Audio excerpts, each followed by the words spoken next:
रात का अंधेरा अब पूरे शहर को अपनी आगोश में ले चुका था। ब्लैक लक्जरी कार तेज रफ्तार से सुनसान सड़क को चीरती हुई आगे बढ़ रही थी। ड्राइविंग सीट पर बैठा अर्जुन रायजादा बाहर सड़क को देख रहा था, लेकिन उसकी आंखों के सामने बार बार सिर्फ एक ही चेहरा आ रहा था, वृंदा। उसकी मासूम मुस्कान, उसका अर्जुन अंकल कहना, और फिर डीएनए रिपोर्ट की वो एक line, probability of paternity 99.99%। Arjun ने स्टीयरिंग को इतनी जोर से पकड़ा कि उसकी उंगलियों की नसें उभर आईं। उसने भारी आवाज में खुद से कहा, अब कोई मुझे मेरी बेटी से दूर नहीं रख सकता, राधिका, अब नहीं। उसने एक्सेलरेटर पर जोर से पैर रखा और कार अंधेरे में गुम हो गई। उधर वैदेही भी भीगी आंखों के साथ अपने अपार्टमेंट पहुंच चुकी थी। जैसे ही उसने घर के अंदर कदम रखा, अथर्व ने उसके चेहरे की तरफ देखा। उसकी लाल आंखें और आंसुओं से भीगा चेहरा देखकर वह तुरंत उसके पास आ गया। राधिका, क्या हुआ? बस इतना सुनना था कि वैदेही का सब्र टूट गया। वो अथर्व के सामने फूट फूट कर रो पड़ी। भैया, अर्जुन को सब पता चल गया। अथर्व के चेहरे का रंग बदल गया।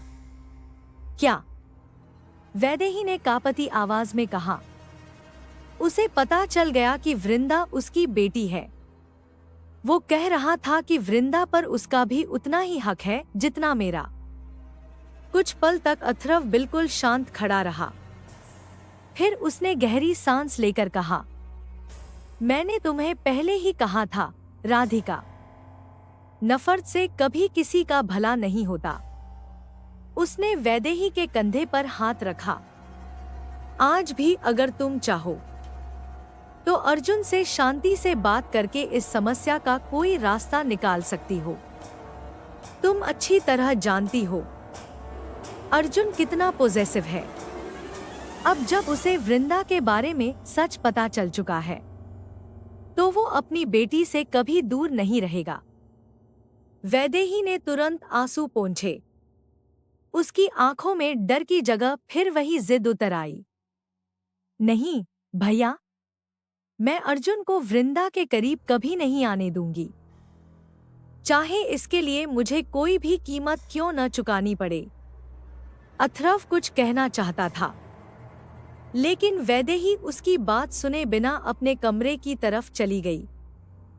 दरवाजा बंद करते ही उसने कांपते हाथों से अपना मोबाइल उठाया और एक नंबर मिलाया। फोन पहली ही रिंग में उठ गया। हाँ, वैदेही। दूसरी तरफ अद्विक की गंभीर आवाज सुनाई दी। वैदेही ने एक एक करके पूरी बात बता दी। डीएनए रिपोर्ट, अर्जुन से हुई मुलाकात और उसका वृंदा को वापस पाने का जुनून। कुछ देर तक दूसरी तरफ पूरी खामोशी रही, लेकिन उस खामोशी के पीछे तूफान उठ चुका था। अद्विक की मुट्ठियां धीरे धीरे कसने लगी। उसकी आंखों में गुस्से की लाल लपटें उतर आईं। उसने दबी हुई आवाज में कहा, तुम बिल्कुल चिंता मत करो वैदेही, जब तक मैं जिंदा हूं, अर्जुन रायजादा तुम्हारे और वृंदा के बीच नहीं आएगा।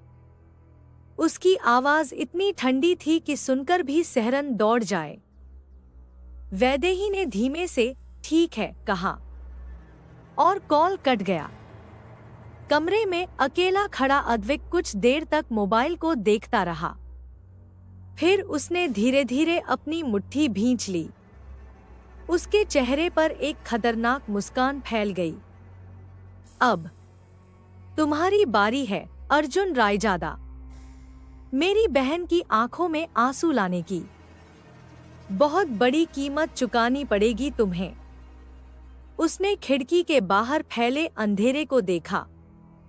उसकी आंखों में बदले की आग साफ दिखाई दे रही थी। अब ये सिर्फ एक परिवार की लड़ाई नहीं रही। अब इस खेल में मैं भी उतर चुका हूँ। और याद रखना अर्जुन, मैं हारना नहीं जानता। कमरे में गूंजती उसकी ठंडी हंसी आने वाले तूफान का संकेत दे रही थी, क्योंकि अब एक तरफ था अपनी बेटी को पाने के लिए किसी भी हद तक जाने को तैयार अर्जुन रायजादा, और दूसरी तरफ अपनी बहन और उसकी बेटी की रक्षा के लिए हर सीमा पार करने को तैयार अद्विक। प्यार, नफरत, बदला और अधिकार, इन चारों की जंग अब पहले से कहीं ज्यादा खतरनाक होने वाली थी। रात का अंधेरा धीरे धीरे पूरे शहर को अपनी आगोश में समेट चुका था। ब्लैक लक्जरी कार सुनसान सड़क पर तेज रफ्तार से दौड़ रही थी। स्टीयरिंग पर अर्जुन रायजादा की उंगलियां कस चुकी थी। उसके कानों में अब भी वैदेही की वही बातें गूंज रही थी। वृंदा सिर्फ मेरी बेटी है अर्जुन। उसने आंखें एक पल के लिए बंद की और गहरी सांस ली। नहीं राधिका, उसने खुद से कहा, वो सिर्फ तुम्हारी नहीं, हमारी बेटी है। कुछ देर बाद अर्जुन घर पहुंचा। वो सीधे अपने कमरे में गया और खुद को शांत करने की कोशिश करने लगा। उसकी नजर अचानक उस डीएनए रिपोर्ट पर पड़ी जो अब भी टेबल पर रखी थी। उसने रिपोर्ट उठाकर सीने से लगा ली। वृंदा, उसके होठों पर हल्की मुस्कान आई। कल मैं पहली बार अपनी बेटी से मिलने जाऊंगा। अगले ही पल उसके मन में एक और ख्याल आया, लेकिन अपनी प्रिंसेस के पास खाली हाथ जाना ठीक नहीं होगा। उसने तुरंत अपना फोन उठाया। कुछ ही मिनटों में उसने वृंदा के लिए ढेर सारे soft toys, teddy bears, dolls, story books, chocolate और सुंदर सुंदर ड्रेसेस ऑर्डर कर दी। ऑर्डर कंफर्म होते ही उसके चेहरे पर वर्षों बाद एक सुकून भरी मुस्कान आई। देखते हैं, उसने धीरे से कहा, मेरी प्रिंसेस को इनमें से सबसे ज्यादा क्या पसंद आता है। उसकी आंखों में एक पिता का प्यार साफ दिखाई दे रहा था। उधर वैदेही भी धीरे धीरे वृंदा के कमरे में पहुंची। कमरे की हल्की पीली रोशनी में वृंदा अपने टेडी को सीने से लगाए बैठी थी। जैसे ही उसने अपनी मम्मी को देखा, उसकी आंखें चमक उठीं। मम्मी, उसने मासूमियत से पुकारा। वैदेही मुस्कुराकर उसके पास बैठ गई। हाँ बेटा। वृंदा कुछ पल उसे देखती रही, फिर धीरे से बोली, मम्मी, आप पापा से मेरी बात करवा दो ना। वैदेही का दिल धड़क उठा। वृंदा मासूमियत से आगे बोली, मैं उनसे पूछ लूंगी कि वो कब तक वापस आएंगे। मैं उनसे बहुत सारी बातें करूंगी। उन्होंने मुझे कभी फोन भी नहीं किया। शायद उनके पास मेरा नंबर नहीं होगा। उसकी हर बात वैदेही के दिल पर किसी तीर की तरह लग रही थी। उसने खुद को संभालते हुए कहा, बेटा, अभी बहुत रात हो गई है, अब सो जाओ, बाद में बात करेंगे। लेकिन वृंदा ने तुरंत सिर हिला दिया। नहीं मम्मी, मुझे अभी पापा से बात करनी है। आप उन्हें फोन लगा दो ना, प्लीज। वैदेही की बेचैनी बढ़ती जा रही थी। उसके पास वृंदा के किसी भी सवाल का जवाब नहीं था, लेकिन वृंदा लगातार जिद करती रही। मम्मी प्लीज, एक बार बात करवा दूं। आखिरकार सालों से दबा हुआ डर और तनाव उसके सब्र पर भारी पड़ गया। वो अचानक तेज आवाज में बोली, एक बार में बात समझ नहीं आती तुम्हें? मैंने कहा ना, अभी सो जाओ। कमरे में अचानक सन्नाटा छा गया। वृंदा की आंखें फैल गईं।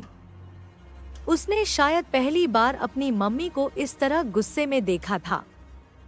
अगले ही पल उसकी आंखों से आंसू बहने लगे। वो सुबकते हुए बोली, जब पापा आएंगे ना, तो मैं उनसे आपकी शिकायत करूंगी। बोलूंगी कि आप मुझे डांटती हो। इतना कहते ही वो जोर जोर से रोने लगी। वृंदा को रोता देखकर वैदेही का दिल टूट गया। उसे तुरंत अपनी गलती का एहसास हुआ। वो जल्दी से वृंदा को अपनी बाहों में भरकर उसके आंसू पोंछने लगी। आई एम सॉरी बेटा। उसकी आवाज भी भर्रा गई। मम्मी ने गुस्से में आपसे बात कर ली। मेरा वो मतलब नहीं था। उसने प्यार से वृंदा के माथे को चूमा। रात बहुत हो गई है, इसलिए मम्मी चाहती थी कि मेरी प्रिंसेस अब आराम से सो जाए। वृंदा ने सुबकते हुए अपनी मम्मी को कसकर गले लगा लिया। लेकिन उसके छोटे से दिल में अब भी एक ही सवाल बार बार गूंज रहा था, पापा आप कब आओगे? और उसी समय शहर के दूसरे कोने में बैठा अर्जुन अपनी बेटी से पहली मुलाकात के सपने देख रहा था। उसे बिल्कुल अंदाजा नहीं था कि किस्मत ने उसके और वृंदा के मिलन का रास्ता तो बना दिया था, लेकिन उस रास्ते पर प्यार से ज्यादा तूफान उसका इंतजार कर रहे थे। अगर कहानी अच्छी लगी हो तो चैनल को सब्सक्राइब जरूर करें।